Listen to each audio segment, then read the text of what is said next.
Every artist's website is as unique as their work. Whether you're selling to galleries, looking for commissions, licensing your designs, or just showcasing your art, you need a site that speaks to your goals. Today, we're unpacking all the essential elements of an artist's website, tailored to fine artists, illustrators, and surface designers. Spoiler alert, no cookie-cutter solutions here. Your art deserves a home that reflects your vision and inspires your audience. Let's turn your website into a work of art.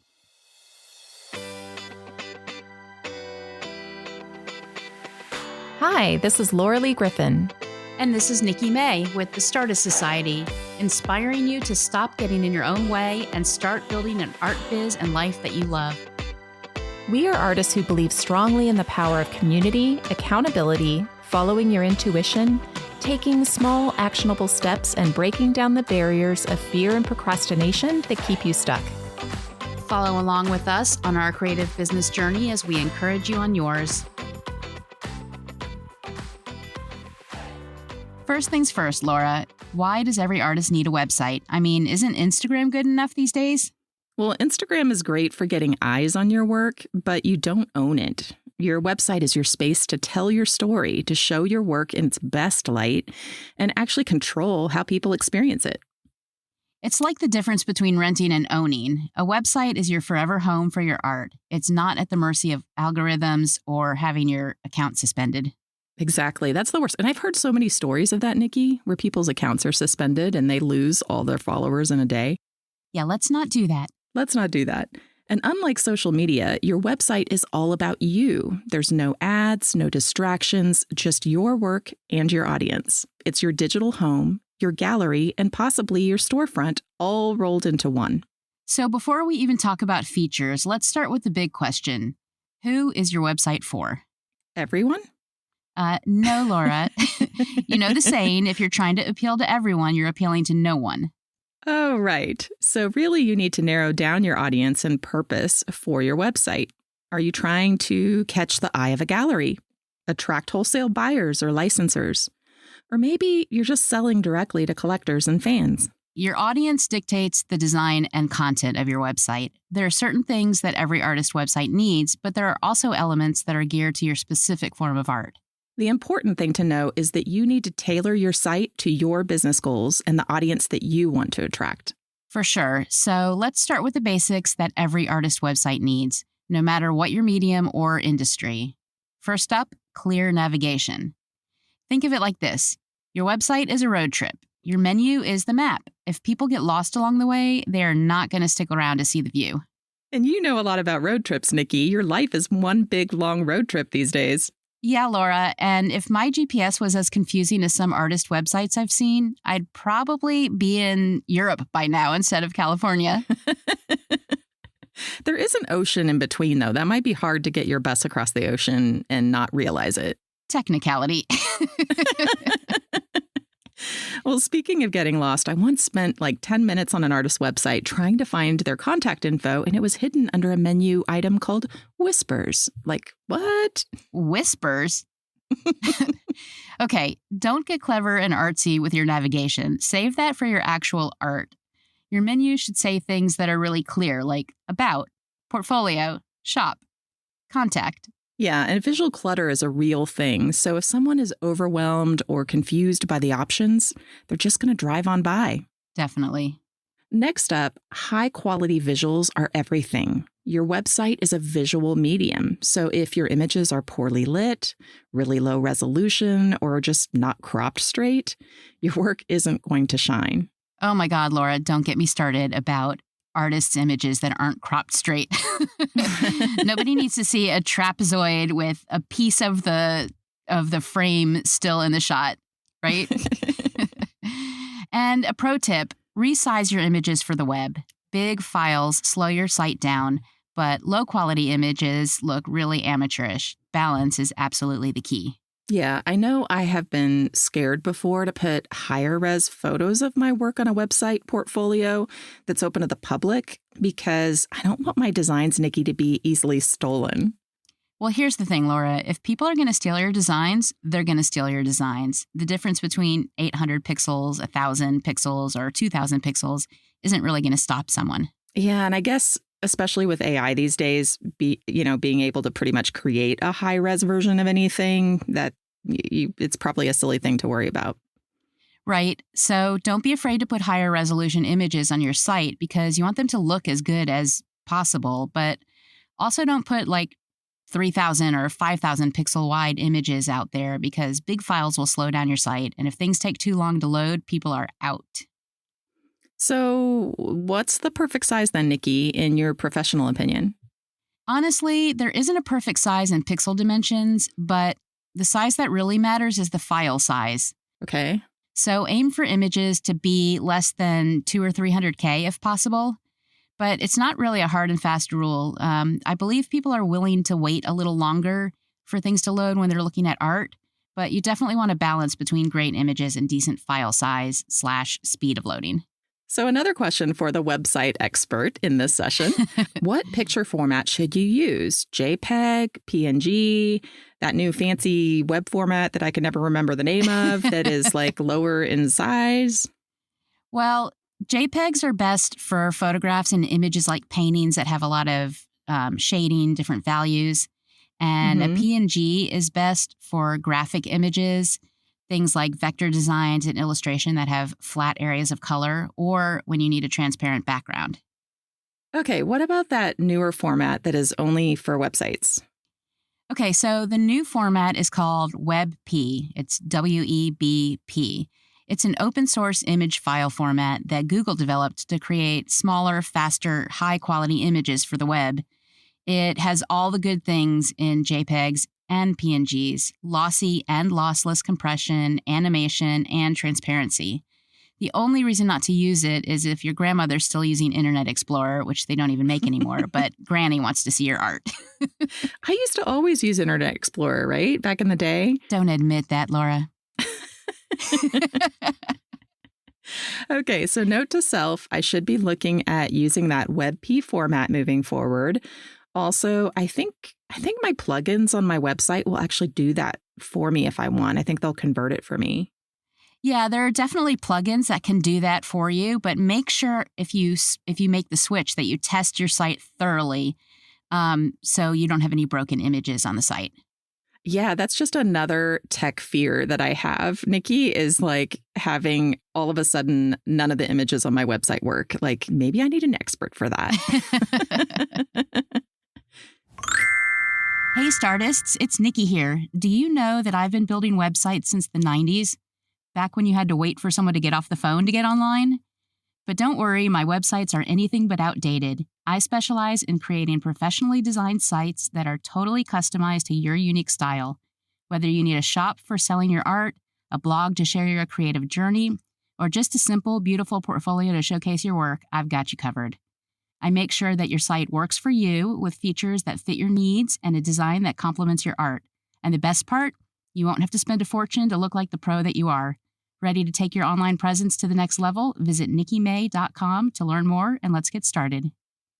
Okay, so back to what every website needs. Next, you need some sort of a tagline or positioning statement. Just a few words or a sentence so that when people land on your main page of your website, they immediately know what you do and who you're trying to attract. Right, something like bold botanical art for modern spaces, or whimsical illustrations that tell a story. Keep it short, sweet, and clear. A great example of this is Ashley Beasley of Prezzuti Designs website, who we interviewed in episode 57. Her website has a nice big photo of a close-up of a roll of fabric with text over it that says surface pattern and print design for housewares and stationery. Take a peek. It's the perfect, short, sweet positioning statement. Yeah, and I think, Nikki, that sometimes people want to be creative with the tagline when it's really best to be straightforward and just keep it direct and simple. I think someone who does this really well is Elizabeth Silver, who we interviewed in episodes 49 and 116. Yeah, she's a great example of this.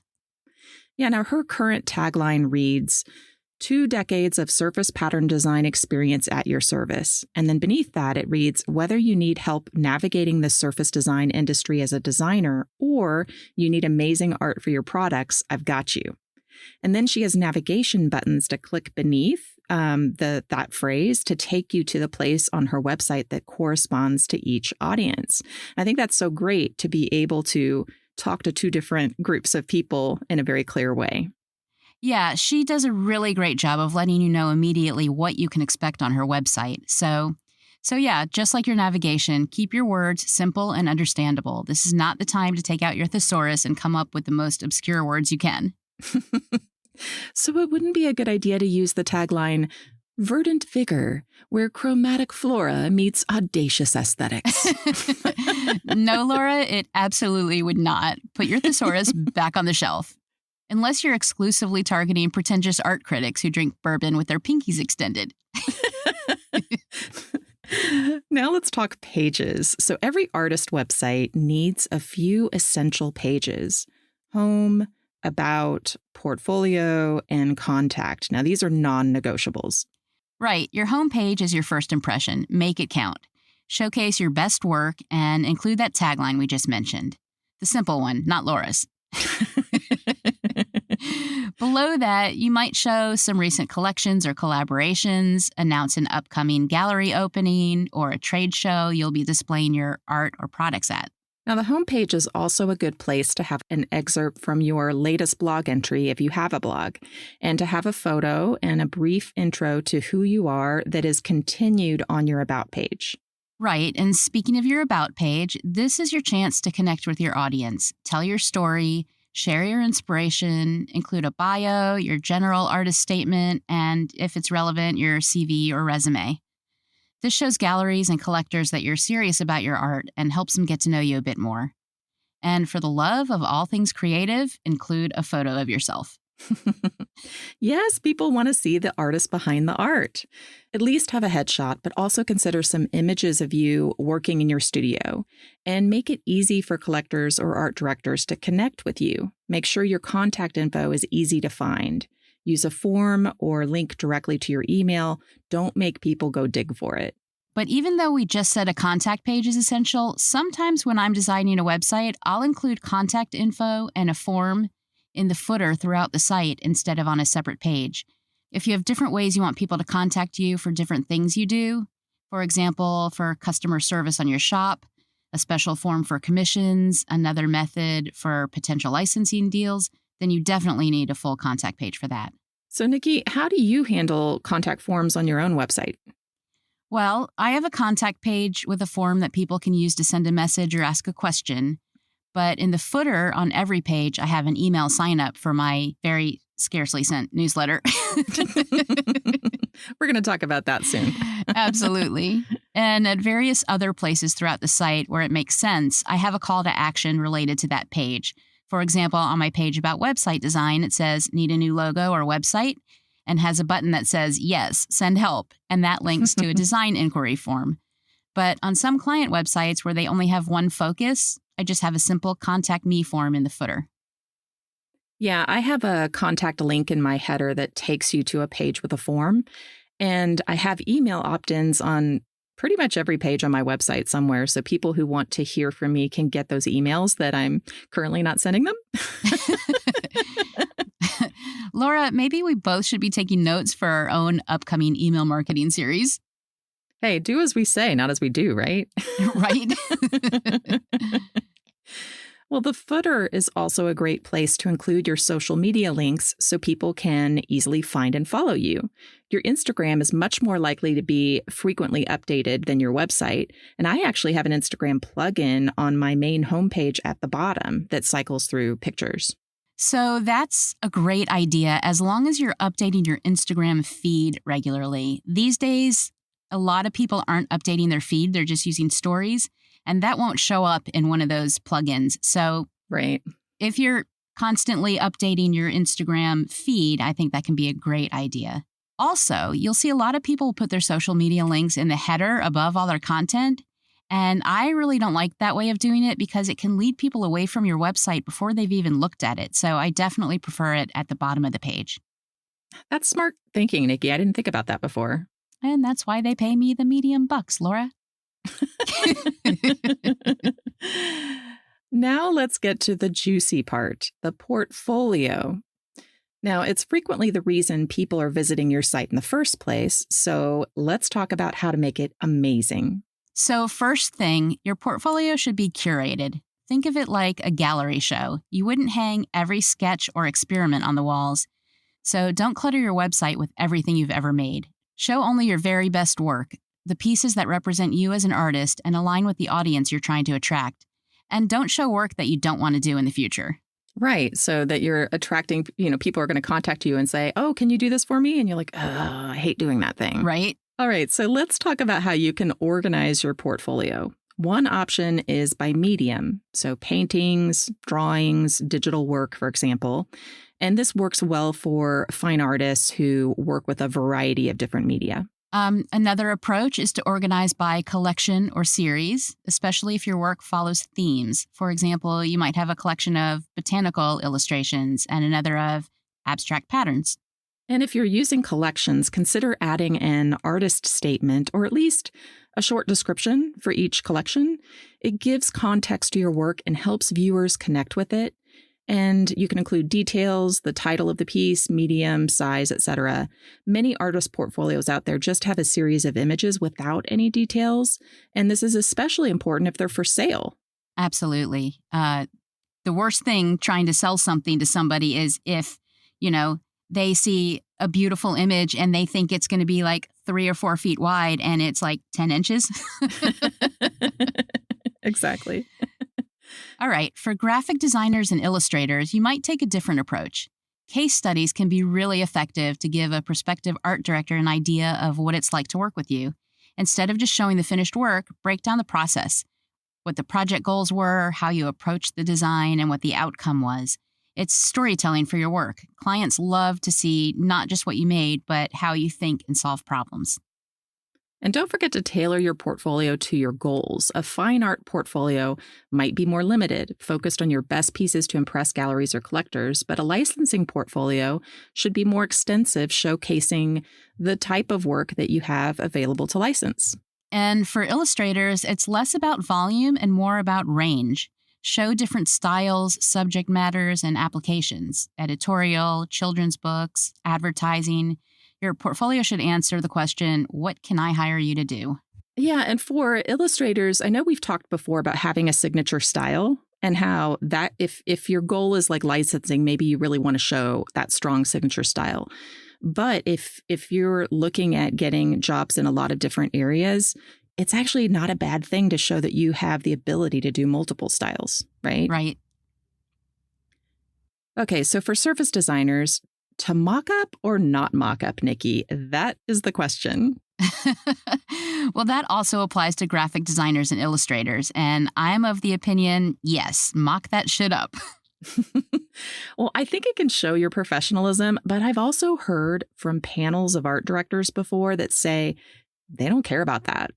They just care about the artwork itself, and they'll know at first glance if it will work for them, like on their products. So don't waste your time if it isn't a quick process for you. Yeah, I really think there's not a perfectly right answer for that. But again, it really depends on who you're trying to appeal to. Art directors buying surface design for products may be able to visualize your work on their product, but a plumber hiring you to design a logo might not be able to picture how it will look on the side of their truck, So as with everything, consider your audience. But again, I'm in the mock-up camp for pretty much all things. Yeah, says the graphic designer. And illustrator, and fine artist, and surface designer. Maybe I should attempt to focus. Now who's bragging? Well, I didn't say I'm doing any of those things well, Laura. I'm a Jack or Jill of all trades, but master of bourbon. And corny. Well, no matter what type of artist you are, your portfolio should be easy to navigate. Use categories, filters, or tags to help viewers find what they're looking for without getting frustrated. And remember, updating your portfolio regularly is just as important as curating it. Add new work that represents your current skills and remove older pieces that no longer align with where you're headed. Your portfolio isn't just a showcase. It helps attract the right opportunities. Also, updating your portfolio regularly helps with SEO on your website and search rankings. Very true. Updating anything on your site gives search engines a little nudge to look at you again. And hey, Laura, and a side note on portfolios for people who are interested in licensing. Some artists will have a very limited portfolio viewable by everyone who visits their site and a password protected section of their portfolio for licensing. What do you think about that? That's an interesting approach. I can see the pros being that certain industries don't want to license anything that's been widely seen before. I'm thinking of like fabric, for example. So keeping some work private makes sense. Exactly. Some companies want exclusivity, and if everyone's already seen a design on your website, it might not feel fresh or exclusive to them. Now, on the flip side, the con is that it creates a barrier, right? So someone might be interested in your work, but not ready to request a password, so they never actually see your full range of designs. Yeah, and let's be honest, every extra step in a process means you'll lose a percentage of people. It's a trade-off between protecting your work and making it accessible. I think it depends on where you are in your career. If you're just starting out, having everything visible might help get your work noticed. But once you're established with a track record in licensing, the password protection makes a little bit more sense. Yeah, that's a really good point. Again, it's about finding that balance between exposure and exclusivity. All right, so let's talk about a few more things that may differ between specific types of artists. So surface designers and product makers, let's say like jewelry artists, apparel designers, etc., may have lookbooks that can either be viewed online or downloaded that show off their collections and how they may be used or worn. Now, this is where those mock-ups, Nikki, really come into play. Absolutely. And artists who wholesale their art on products will want to have a wholesale catalog and a line sheet so people can order from them. Yeah, I think this is an example where you would definitely password protect that section of your website, especially if you sell retail as well. Yeah, I actually have a client who's a high-end jewelry designer who we just created a coupon code for 50% off that she gives to her wholesale customers, and they buy directly from the same shop that everybody else buys from. That's interesting, Nikki, but I would be afraid that that coupon code would just make it out to the non-wholesale folks. Well, I guess we'll deal with that if it happens. Change the coupon code or something. But speaking of buying online, let's talk about one of the most exciting and challenging features your website can have, an online shop. Selling your work online is one of the best ways to make your art accessible to a much wider audience. Now, whether you're selling original pieces, prints, or even merchandise like mugs and tote bags, having a shop on your website gives you control over how your work is presented and sold. Exactly, Laura. It's your space to tell the story of your products, showcase them beautifully, and keep the profit margins in your own pocket without paying huge commissions to third-party platforms. But before you start building your shop, there are a few key things to consider. First, think about what you're selling. Are you focused on originals, prints, digital downloads, maybe all of the above? And once you know what you're offering, make sure your shop is set up to handle those types of products. For example, if you're selling physical items like prints or canvases, you'll need to think about shipping, how it's calculated, where you'll ship to, and packaging your work so it arrives safely. Yeah, and sales tax. That's a whole other thing too, right? Sales tax. Yep. Yeah, sales tax is a big thing we won't go into a lot of detail for. You can just hire me to build your shop for you. I'll take care of it. So for digital downloads, the setup is simpler. You just need a way to deliver the files automatically after purchase, and you can usually choose the number of downloads that someone is allowed to do after they purchase from you. And hey, there's no trips to the post office. Which is also one of the reasons I'm focusing on print on demand. That and no room in the bus for inventory and shipping supplies. And don't even get me started on trying to find post offices and places to park near them. I can imagine that's a nightmare, Nikki. Nothing says, I love my art career, like circling a post office parking lot for 45 minutes with a 40-foot bus. Don't remind me. Another thing to think about is how you'll describe your products. High-quality images are a definite must, but so are compelling titles and descriptions. Talk about the story behind the piece, what makes it special, why your audience needs it in their lives, and consider that the words you choose are going to help people find your art and products in search engines, but we'll get way into SEO for artists in a future episode. And don't underestimate the power of having options. So if you're selling prints, offer them in a few sizes. If it's merchandise, let people choose colors or variations. The more personalized the shopping experience feels, the more likely people are to buy from you. But also, don't go overboard on the choice of products. I sometimes find that people get paralyzed by the number of options, and then they can't decide which they like best and end up not buying anything. Didn't we have that discussion about your own online shop, Nikki, in a recent episode? Yeah, where do you think I got my research? Now, you also want to make the checkout process as seamless as possible. If it's too complicated or clunky, you're going to lose customers. That means clear pricing, easy navigation, and multiple payment options. And don't forget about the importance of building trust. Add policies for shipping and returns and FAQs and make them easy to find on your shop page. It reassures people that you're a professional and they can shop with confidence. Yeah, I actually created something on my own website for this for POD products that I sell through Printful. And what is really great is that you can go out to your POD provider, Printful or whoever else that you're using, and pull a lot of that FAQ information from their website to your own website. So they make it, kind of easy for you to create those FAQs on delivery, on shipping, on, all the things that they're doing for you. I think it works really well. And then you also want to be clear on things like refunds, right? If somebody asks for a refund, what is your policy around refunds? So it's very clear upfront before they purchase. Right. And for art and products that are not from another manufacturer, if you need help coming up with wording for those policies, there are a zillion examples online, and even people who sell customizable templates for that. But don't just steal other people's wording that they may have paid a lawyer to come up with for them. Speaking of which, we're working on a future episode where we'll interview a lawyer about these kinds of things. We're not giving legal advice here. No, we are not lawyers. Now, we're not diving into specific platforms or all the details about setting up shop today. That'll be coming in future episodes. But just know that having a shop on your site doesn't have to be as intimidating as it might seem, and it can open up so many opportunities for your art business. And remember, your shop is an extension of your portfolio and your brand. It's not just about selling, it's about creating a cohesive professional experience for your audience. All right, so there's additional features that you might consider adding to your website. So one of those is reviews and or testimonials. And this doesn't only apply to your shop, but also to things like commissions.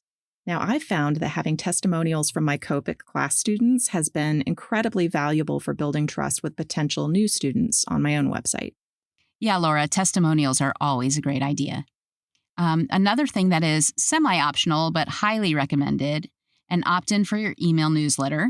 We've talked a bit about email marketing and how important it is, and we believe so strongly that we're going to have a whole series about email marketing coming up. So we won't go into a lot of detail here, but for many of the same reasons that it's important to have a website and not just social media, having an email list that you own and an email newsletter that talks directly to your entire list is one of the best ways to connect to your fans and customers of your work. Another feature you may or may not want to have on your website is a blog. And we talked all about whether or not blogs are still relevant in episode number 16, but it bears a bit of discussion here as well. For some artists, having a blog can be a great addition to your website, but for others, it might just be one more thing to stress about. So how do you decide if it's right for you, Laura?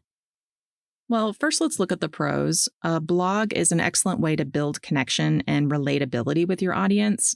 You can share your process, inspiration, or even stories behind your pieces. It makes people feel more connected to your work. Blogs are also amazing for SEO, search engine optimization. When you regularly publish content with relevant keywords, it helps people find you when they're Googling things like modern botanical art or custom illustrations. And let's not forget, blogs can position you as an expert. If you're teaching workshops, for example, or offering commissions or licensing your work, sharing your knowledge through blog posts can build trust and credibility. But, and this is a big but, a blog is only valuable if you're willing and able to keep it updated.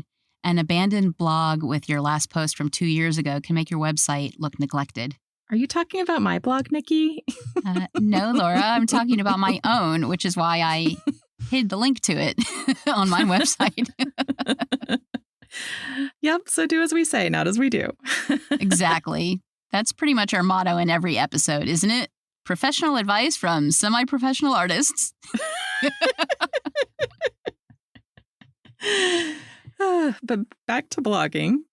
Consistency is key. If you don't think you can commit to at least one post a month, it might not be the best option for you. Another thing to think about is your content. What are you going to write about? Some great ideas for artists include behind-the-scenes posts, tutorials, updates on new collections, and even reflections on your creative journey. Don't feel like you have to write long essays. Short, engaging posts are fine too. Just focus on quality over quantity. And you can also repurpose blog content for other platforms. Turn a blog post into an Instagram carousel or a newsletter article. Work smarter, not harder. If you do decide to blog, keep it simple, consistent, and focused on what your audience cares about. I know Elizabeth Silver does a great job with her blog, focusing on trends in surface design and other surface design topics, which really establishes her expertise in that field. Okay, so a shop and a blog are a couple of things that you may or may not decide to have on your site. And we already mentioned lookbooks and case studies that are appropriate for specific types of artists. What are some other things that could be considered optional? Well, if you teach workshops, either online or in person, make sure that you have a dedicated section to promote them. If it's a big part of your income in your creative business, make sure that workshops is one of the main links in your navigation. I know I did this for quite some time when I used to teach Copic workshops. In fact, I taught over 100 live classes, Nikki. That sounds exhausting, Laura. It was fun and energizing in the moment, but a lot of work. I think I've taught about 5 live workshops over the past maybe 15 years, and I'm still tired. All right. Another thing to include, if you have them, are press mentions. If your work's been featured in magazines or blogs, if you've been on TV, flaunt that shit. It adds credibility. Same goes for awards or grants that you've received. Or if you've worked with some impressive big-name clients, include those. Process videos are another great touch. People love seeing how artists created. It works on Instagram and YouTube, but it adds a nice touch to your website too. And I've seen them kind of cool where it's one of those things where it's playing in the background as a panel, Nikki. I don't know what you call those. And then when you scroll down, it kind of goes up. It's like a looped video in the background. What do you call those? Yeah, probably just some B-roll that's kind of doing a parallax thing where it moves up the page separately. That always looks cool to me. That looks professional. For sure. And don't forget to include where people can find your work, whether it's in galleries, stores, or any upcoming events you may have. Now let's talk about a few things that you want to ensure you do on your website and a few absolute no-nos. Considering that over half the web traffic these days is on phones, you must consider mobile responsiveness. Mm-hmm. This means that your website looks as good and functions just as well on a phone as on a computer. It doesn't have to look exactly the same, but fortunately, most of the main website platforms that people are using these days take this into consideration, and you'll only have to do a little bit of tweaking to make sure your site is responsive. I agree 100%. Now, before I used Divi as my WordPress theme on my own website, my website was not responsive. And I can personally say that probably 90% of the web surfing that I do is all on my phone or my iPad these days. I can't even remember the last time I made a purchase that wasn't on my phone or my iPad. So responsiveness is really critical. Yeah, I'm actually an exception to this rule. Since I spend all day, every day on my computer working, that's also where I do my browsing and shopping. But I absolutely make sure that every website I build looks and functions beautifully on phones. Now, we mentioned ensuring that your navigation was simple and clear, but that extends to the design of your entire site. You want to stay away from cramped and cluttered layouts. Negative space is your friend, and your art deserves to breathe. So, Nikki, what do you think about color on websites? Well, when it comes to color on artist websites, I usually think that less is definitely more. Your art should be the star of your show, not your website design. I usually recommend a neutral background with maybe 1 or 2 accent colors that complement your work rather than compete with it. A white or off-white background is still the standard for portfolios because it lets the art shine without distraction. Although for some dramatic contrast, you could also consider black. as a background color. I really like black on photography websites because I think it just really makes the photography pop. But for my own website, I have a white background and I really like that. Yeah, me too. And it makes a lot of sense. I've seen some artist websites where the background is so bold that it completely overwhelms the artwork itself. So you're just looking at that bright color in the background instead of looking at the art. Exactly. Save your creative color choices for the art itself, not for your website. Unless your brand is specifically about being super bold and vibrant, then your website should reflect that too, but it's still a delicate balance. And your website should read like that map we talked about earlier. When they reach the bottom of the page, there should be a clear way to continue the journey. Make sure that there's a clear call to action at the bottom of each page, not just in your menu. At the bottom of your home page, you might lead your visitors to the next thing you want them to do. Read your about page, go to your shop, get in touch. And as we talked about in our branding episode, use fonts that are clean and easy to read. Stay away from Comic Sans and Papyrus. Please, please, please stay away from Comic Sans and Papyrus. A few other things not to do. Whatever you do, don't have ads on your artist website. Promote your own art, the workshops that you teach, and the products that you sell. Don't have Google ads all over your website. That is so unprofessional. I think the only exception, Nikki, is linking to affiliates in your blog or on your website. I think it's fine if you want to link to supplies that you like to use or classes you've taken to learn from that you're showing or you're talking about. For example, we have a resources page on our own Startist Society website for this, where we can link to all the things that we love to use. Yeah, I think it's fine to promote things that are relevant to what your art is and what you do. Another thing that I thankfully don't see very much anymore, but it's worth a reminder, never ever have music auto-playing on your website, even if you're a musician. Music that plays automatically when you visit a website is annoying. And if somebody's sneaking a peek at your website when they're at work and music starts playing, they're going to immediately leave your website. I remember when that was a thing, like where tons of people put music on their websites, and it really was annoying. Especially like they'd have a slideshow of images that would have music in the background. You know what? If you want to have something like that, have it. Just make sure that they have to click to get it to play. Right. Maybe if you're like a wedding photographer or something and you have a slideshow, right, then you would have music to it. But yeah, I don't want to see it anywhere. All right. And as we mentioned earlier, don't forget to update your site regularly. Nobody wants to see a latest news section from 2019. They sure don't. So one thing we briefly mentioned earlier when we talked about images was website loading speed. And if your site takes forever to load, visitors will bounce right off of it. There are tools available like Google PageSpeed Insights, and that can help you check and improve your site's performance. Yeah, that's such an important point, Laura. Let me ask you another thing on that.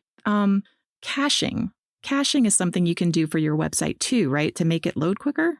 Yeah, most website platforms either have options for you to turn on caching, and what that means is the way that websites are built these days, it's not just a page that's pre-built. Most of them are built on the fly when you go to a page because it's pulling the latest things from a database. But what caching does is it preloads those pages so that when a person goes to a site, it's already built and they don't have to wait for the page to be built. This is more technical than a lot of people need to know, but just know that that a lot of platforms either have it already built in or it's something that you can turn on if, like, you're using WordPress. You can turn that on yourself in the settings. So caching is great for using big images.